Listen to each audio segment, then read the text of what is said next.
Good afternoon, everyone. Welcome to our third session for our ancillary serie here at QualiMed Santa Rosa. For tonight, we'll be having a session on heart attack and what you should know in this kind of condition. I'm Dr. Aaron Villoso, and I will be your moderator for today. So just a few reminders before we start our webinar. To avoid distractions during the lecture, kindly follow these instructions. Keep your mic on mute, turn off your video camera, and if you have questions, send to us by typing in the chat box. We will answer your questions during the Q&A session. And if you are watching via Facebook Live, kindly send your questions through the comment section of the video stream. Before we start, we would like to call on our medical director, Dr. Lilibet Maravilla. I'm Dr. Lilibeth Maravilla. I'm the medical director of QualiMed Santa Rosa. So I'm welcoming everyone. This is one of the series of lectures, both for the lay and for the doctors. And this is part of the ancillary serie. The main objective of this ancillary serie is actually to familiarize each and every one of us on the different ancillary procedures that can be done in QualiMed Santa Rosa that can guide you in the proper diagnosis and subsequently in the proper management of our patients. And for tonight, we're very privileged to have with us an interventional cardiologist. He is an active consultant at QualiMed Santa Rosa. He is a graduate of the De La Salle University Health Sciences Institute and is a diplomate of the Philippine College of Cardiology, of course, Philippine College of Physicians, and a fellow of the Philippine Heart Association. And he is also an interventional cardiologist who had underwent a training in Makati Medical Center and subsequently in Changchun Memorial Hospital in Taiwan, and is currently connected in many hospitals, among which, of course, is QualiMed Santa Rosa and Makati Medical Center. For this evening, our speaker will highlight or will emphasize to us one of the approved, based on evidence, procedures for detection of subclinical atherosclerosis screening. So we know that among the 5 procedures proposed for subclinical atherosclerosis screening, this procedure as well as the ankle brachial index have been approved as class 1 screening tools.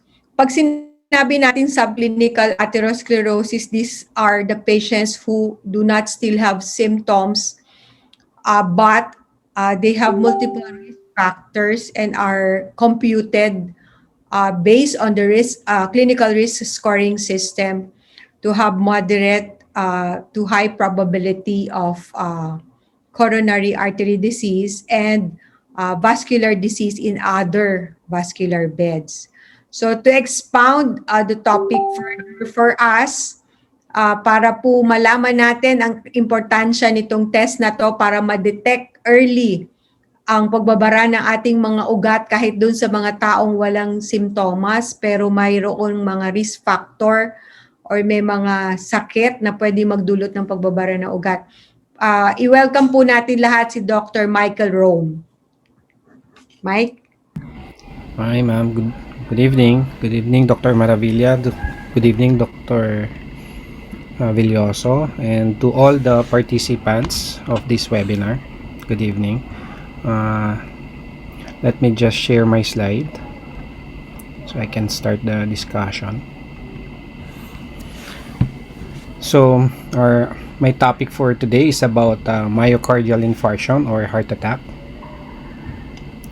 So, this is going to be the outline of my talk.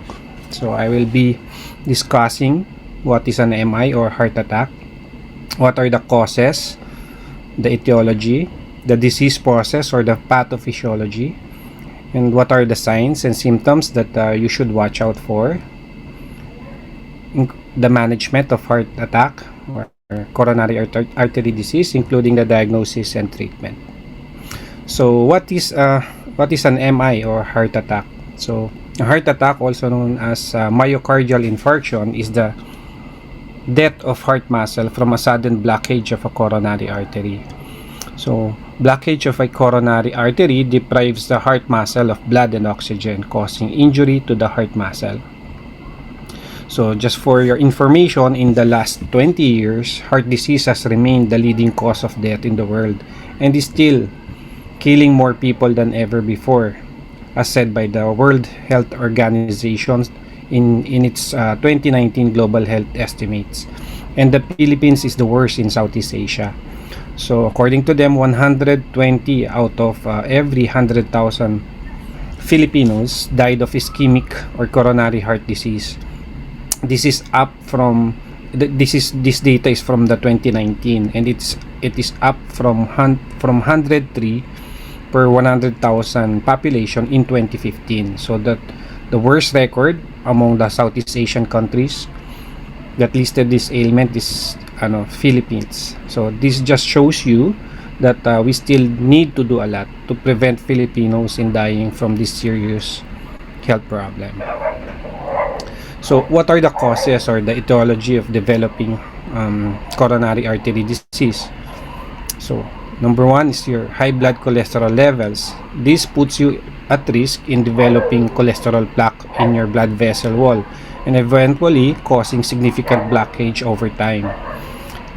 Uncontrolled diabetes causes endothelial dysfunction, meaning your blood vessel loses its elasticity and it becomes harder and eventually becomes narrow.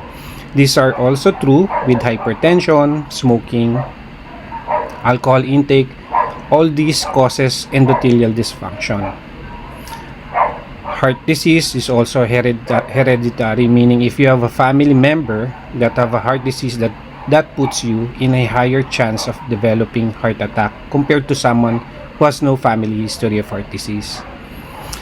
Physical inactivity and obesity have a tendency to have more comorbidities like hypertension, diabetes, and high cholesterol levels. Hence, they have a higher risk of developing heart disease.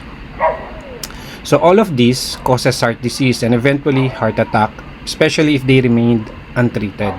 So the more risk factors you have, the higher the chances of you developing heart disease or coronary artery disease.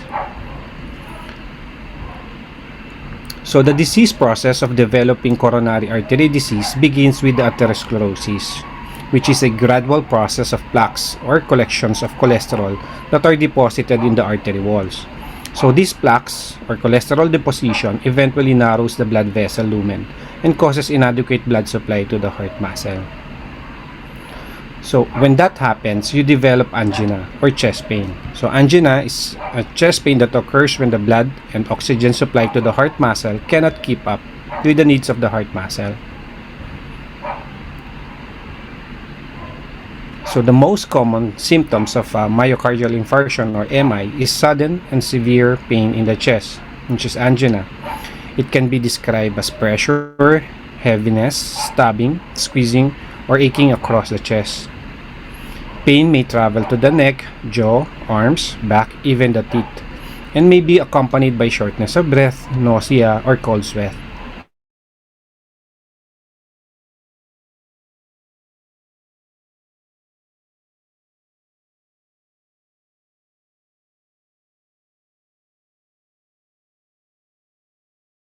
Vomiting, profuse sweating, rapid heart rate, dizziness, even cough, pain in the ribcage, and lightheadedness.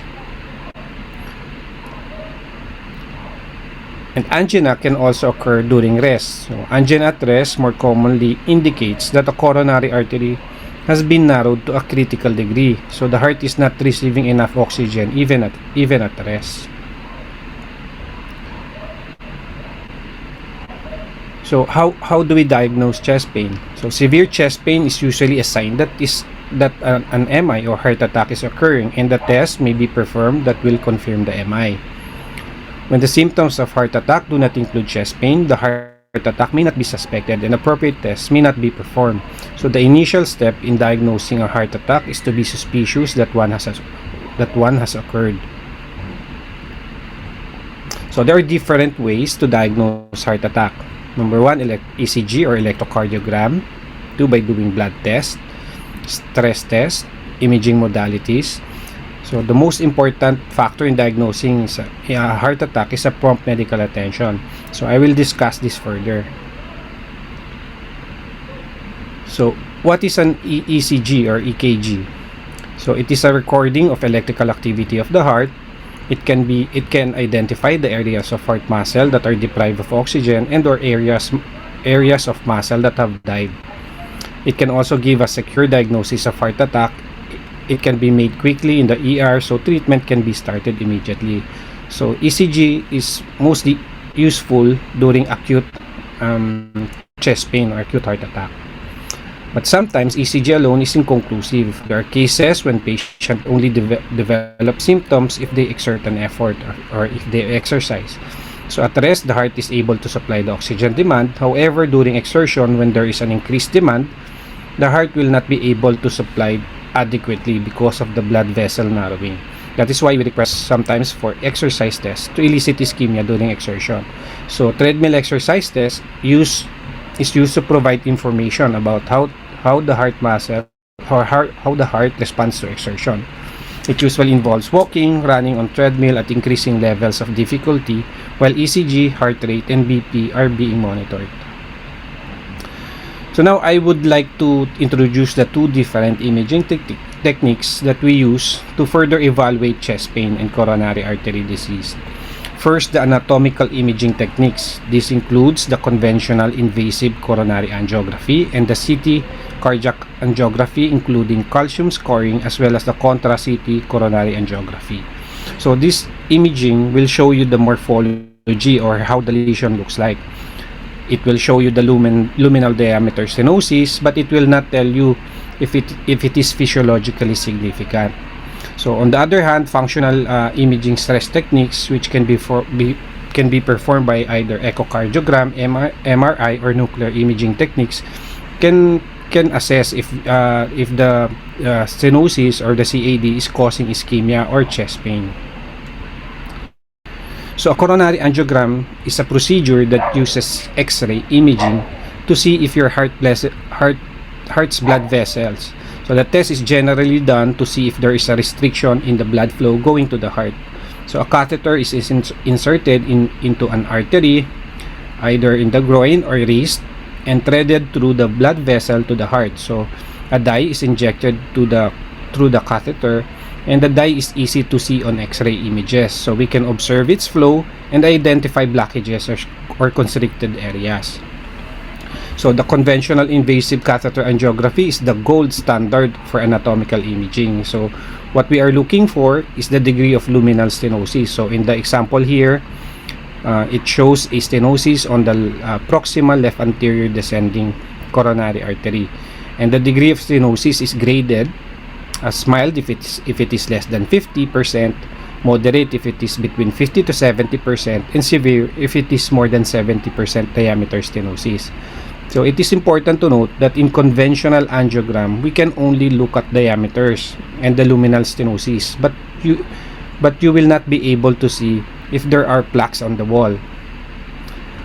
While CT angiogram, however, not only shows luminal narrowing because of contrast, but it also shows the presence of plaque in the wall of the coronary artery. And you can see here, there is plaque on the cross section of the lumen. There's a plaque which has calcium but also a soft component. So one of the advantage of CT scan is that it can show plaque morphology as well as luminal stenosis. So in CT scan, you can also add calcium scoring. So calcification in the coronary artery on this non-contrast scan means that these are calcified plaques in the coronary arteries. So the more the plaques you have, the more chances of having an occlusive disease. The higher the number, the higher the amount of plaque. So they quantify this plaque using a software and gives us a score. And we can relate it to the patient's age, sex, and sex percentile. So absence of plaque is very useful because it means the chances of someone having a significant disease is very, very low. So now we go to the treatment. How is heart attack treated? So antiplatelet like your aspirin, clopidogrel, tecagrelor, cilostazol, these are antiplatelet medication to prevent formation of blood clots in the arteries. Anticoagulants to prevent growth of blood clots in the arteries, especially when you're having a heart attack. Clot dissolving medications to open block arteries, but you can only use this medication within 12 hours of the onset of chest pain. Medication to prevent abnormal heart rhythms. Supplemental oxygen to increase the supply of oxygen to the heart muscle, especially if you're having a heart attack. So this is just an example of a treatment of coronary artery disease. So coronary angioplasty is a procedure used to open a clogged heart arteries. So in here, angioplasty uses a tiny balloon catheter that is inserted in a blood vessel to help widen it and improve blood flow to the heart. So angioplasty is often combined with placement of a small wire mesh tube called a stent. So the stent helps prop up the artery open and decreases its chance of narrowing again.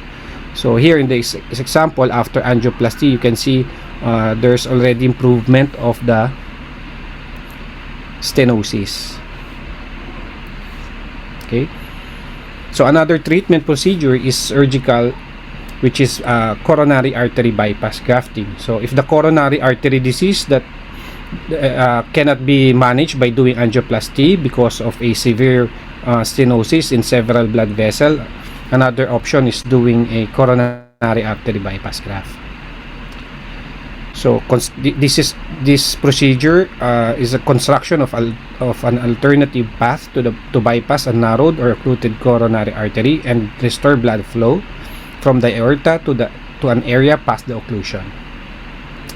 So in conclusion, so I presented the most common risk factors in developing heart disease or heart attack. So the best way so we can all do our part in answering this question for ourselves. So the best way I think is to prevent and manage all those risk factors, like avoid smoking, exercising regularly, and having a healthy diet to control your weight and avoid diabetes, hypertension, and high cholesterol levels. And if you already have these risk factors, you have to manage them adequately.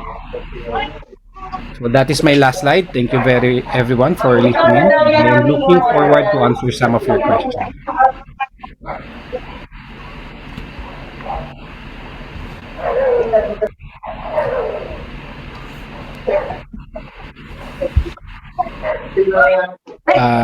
Hi, Steady.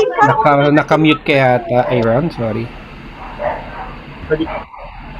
We are now opening the floor for any questions coming from our audience. You may now type in your questions in our chat box.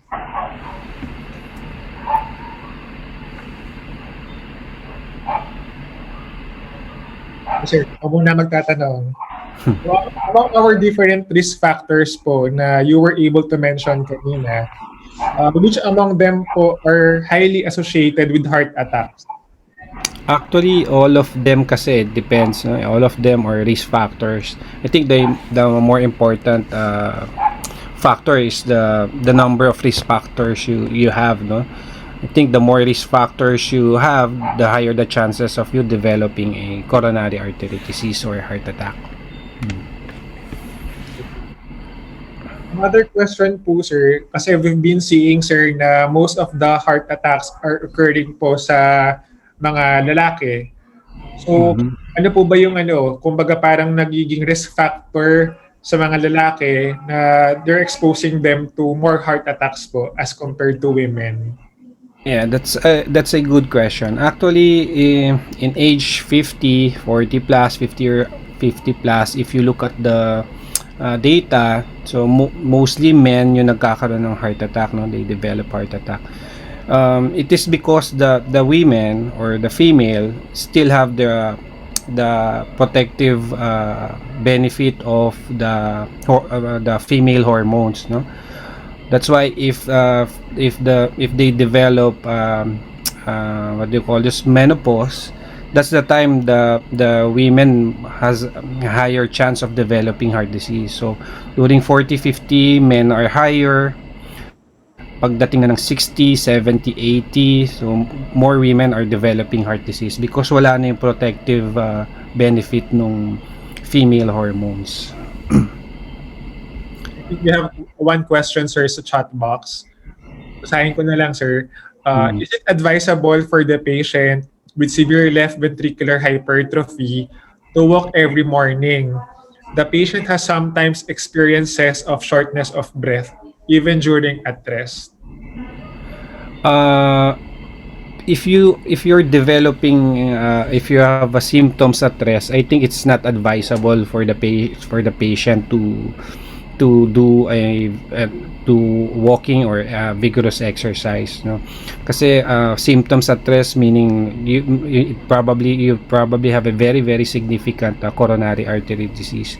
I think the initial step is to diagnose first, no, to do further testing. You might have to undergo a 2D echocardiogram. If the 2D echocardiograms showed a high risk coronary artery disease, then you can proceed with further testing like invasive coronary angiogram. So I think further testing is needed. So you have to rule out ischemic heart disease that can cause heart attack. Another question po, sir. What is the role po of 2D echo in diagnosing MI? The 2D echo will show wall motion abnormality, you know. So when we do 2D echo, it's an ultrasound, right? So we're looking at the valves, no, and the cardiac muscle. So when some segments or some part of your heart muscle is weak, so they are not uniformly contracting, that is a sign that there's a poor oxygenation on that part of your heart muscle. So that gives us a clue that we need to do further testing and rule out coronary artery disease or significant coronary artery disease. Another information that 2D echo can give us is the ejection fraction. So is the ejection fraction low? So the lower the ejection fraction, the higher the chances that you have a severe coronary artery disease. Another question po. How long does a stent last before restenosis sets in? Example po, for diabetic patients po, how common is stent replacement due to restenosis occurs? There's no exact time actually. It really depends on the patient, on how you will manage their comorbidities. For example, if you're a diabetic, how control your diabetes is. So if you don't manage your risk factors, so the faster the restenosis will happen, another blockage can happen in another blood vessel. So it is very important first and foremost to optimize all your medical management, because if you don't do that, you will probably develop another coronary artery disease in another blood vessel, or there's going to be a restenosis.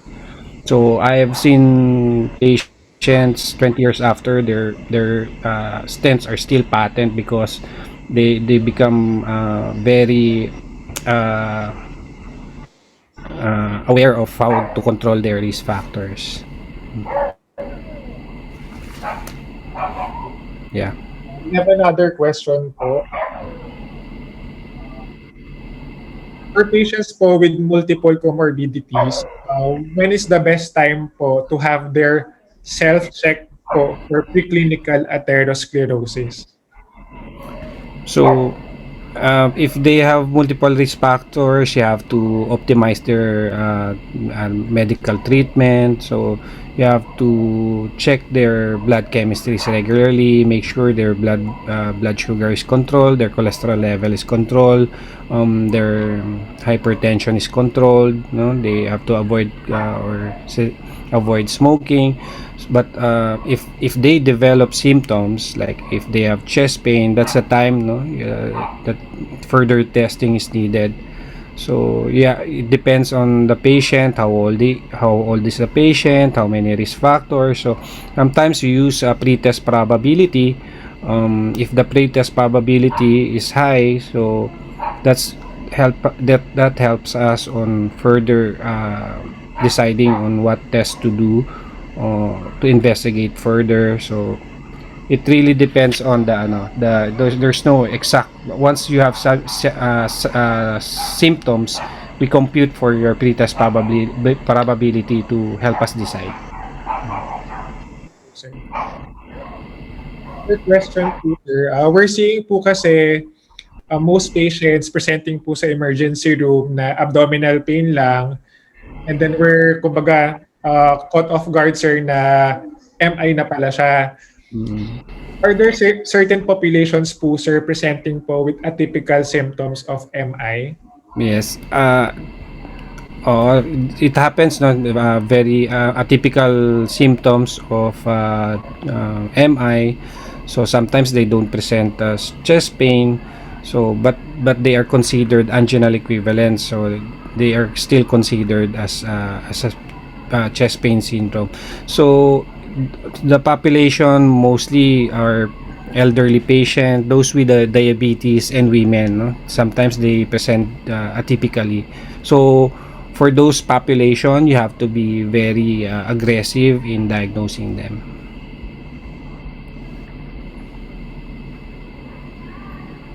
Sir, are there any more questions from the floor?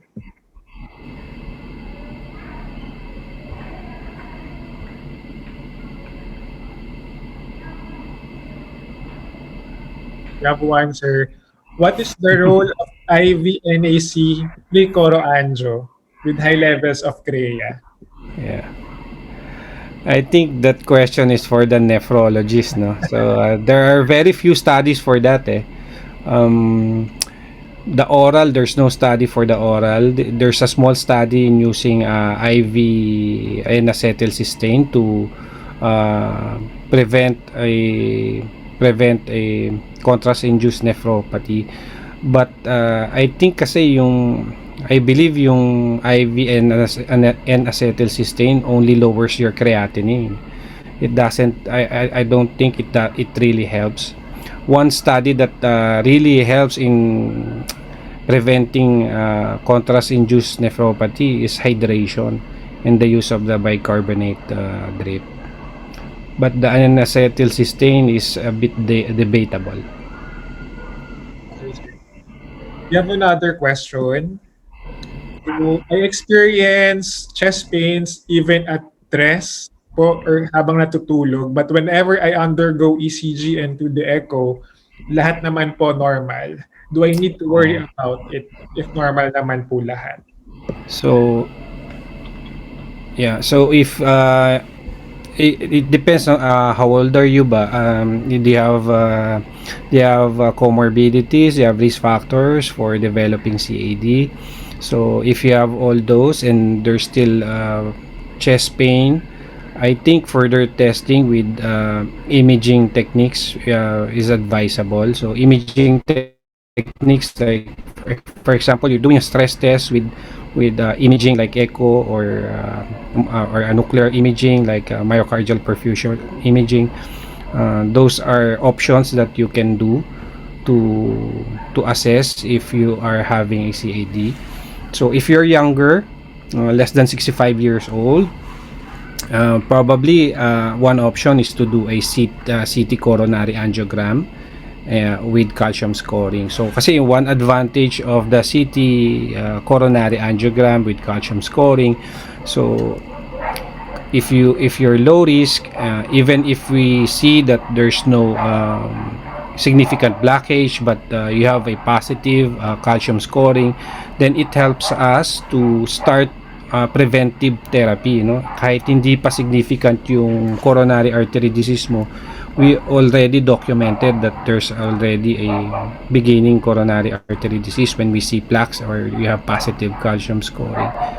So as we all know, is coronary artery disease is a progressive disease, so over time it will really uh,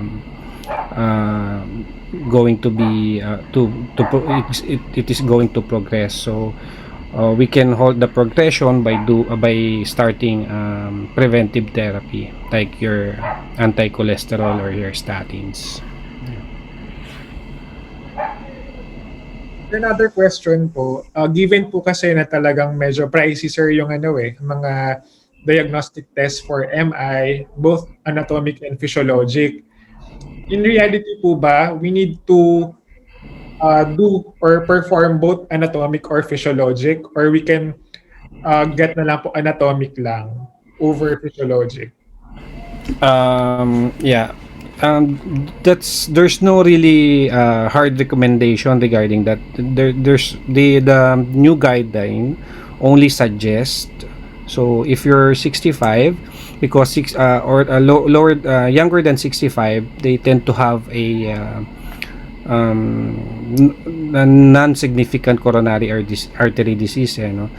Sometimes even normal. So they suggest that you can do a CT coronary angiogram with calcium scoring to document if they have a coronary artery disease, and as I said, you can start the preventive therapy, but it's not a hard rule. So if it really depends on the patient, if you're concerned more of the ischemia of or you're more concerned of your patient's daily activity, them developing chest pain during exertion or at work, so I think the functional imaging will answer your question. So you go for functional imaging rather than doing a CT coronary angiogram. So it depends on what you're trying to answer. If you're trying to answer ischemia, then go ahead with functional imaging. If you want to answer if there's already a coronary artery disease, or if there's a significant coronary artery disease, then you can do anatomical imaging. Another question po is it possible not to get the hereditary hypertension in the family? What food and activity can you advise for prevention? Then yung follow-up po is, what are the preventive therapies? Yung the food and activity, so the more active you are, the lower the chances of you developing hypertension, no? So the food you should avoid for hypertension are salty foods, no? High sodium content. So you have to check the things you're eating, sa grocery. You have to check the food you're buying. If it has high sodium content, then it will worsen your hypertension. So yung mga food naman you have to avoid yon, yung mga salty foods, yung anything na delata or canned foods, no? Yung mga toyo, patis, yan, everything na may high sodium content. So what are the preventive therapies? If we see, for example, if we see a plaque on the wall when we do a CT angiogram, then we can start you on statin or anti-cholesterol medicine. So it will help kasi it will parang stabilize the cholesterol plaque. So sometimes the cause of the heart attack is when the plaque ruptures. So pag nag-plaque rupture, there's a thrombosis or there's a clot formation inside the blood vessel wall that will cause heart attack. So you start statins. So it depends. If there's an intermediate disease, you can also start aspirin to prevent clot formation. So you have to address all the risk factors. Yun yung mga preventive therapy. You have to control their diabetes. You have to control their their hypertension, their cholesterol levels. Then you have to educate them to exercise regularly and avoid the foods that will aggravate their risk factors. Sir, in line with the use of statins po, kasi some of our patients tend to discontinue their medications po usually after 3 months. Pero Mm-hmm. ang talagang advice natin, they have to maintain this kind of medication. So ano po ba Yes. yung pinakamagandang advice sa mga patients na at risk po for having MI po? Yeah, if you're already for example, you documented na you develop already a heart attack before, you had a stroke before, you're a diabetic patient, so these are major risk factors, eh. You have to maintain them actually in statins for life. So you just have to educate them on the importance of taking the statins or the anti-cholesterol levels. Ang sabi nga nila, even if your cholesterol level is normal, even if it's low already, very low, there's still benefit in taking your statins. So you just have to tell them that. Now, even gastroenterologists, even if you have elevated liver enzymes, they don't recommend to discontinue statin. They will ask you to continue it. That's how beneficial the statins are. This is our last question. Sir, is there a clear-cut evidence regarding the choice between angioplasty and CABG in MI patients with extensive LAD involvement? Uh, I think no clear cut. It really depends on the case. It really depends on the case, depend on the patient. So you just have to. I think you just have to ask them, tell them the risk and benefit of each modality or each treatment. So it's unfair kasi if you don't if you don't tell them that the bypass option. So you just have to tell them, maybe you can refer him to the TCVS or the cardiovascular surgeon. So they will have a more informative decision. So extensive LAD, I'm not sure kasi kung extensive LAD, what do you mean? Disease talaga? Is there if you bypass it, is there a landing area for doing a cabbage? So it really depends, eh. So I think no clear cut answer. So you have to evaluate. Is there any more question po from our viewers po?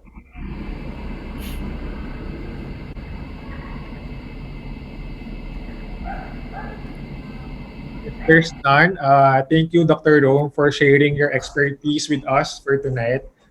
Thank you everyone. We would like to share this plaque of appreciation to Dr. Michael Rome for sharing his expertise and valuable role po as a speaker during this webinar entitled Heart Attack, What You Should Know. Thank you, Dr. Rome. Thank you. Good evening. So I will take this opportunity po to promote our existing services po sa Heart Station. So we have existing cardiovascular bundle po for our Heart Station. So we have these bundles po at a discounted price. So if you have patients po needing specific and high-value procedures, you may refer them to our Heart Station and have them scheduled for this specific procedures. Yun po, isingit ko lang po dito, QualiMed Santa Rosa is also offering calcium scoring as discussed po by Dr. Rome. So this would actually help us determine your risk factor for having cardiac events po in the future. So yun po, meron tayo nun sa QualiMed Santa Rosa aside po sa CT angiogram. That concludes our webinar for tonight. And stay tuned po for further announcement for succeeding lectures po under our ancillary serie.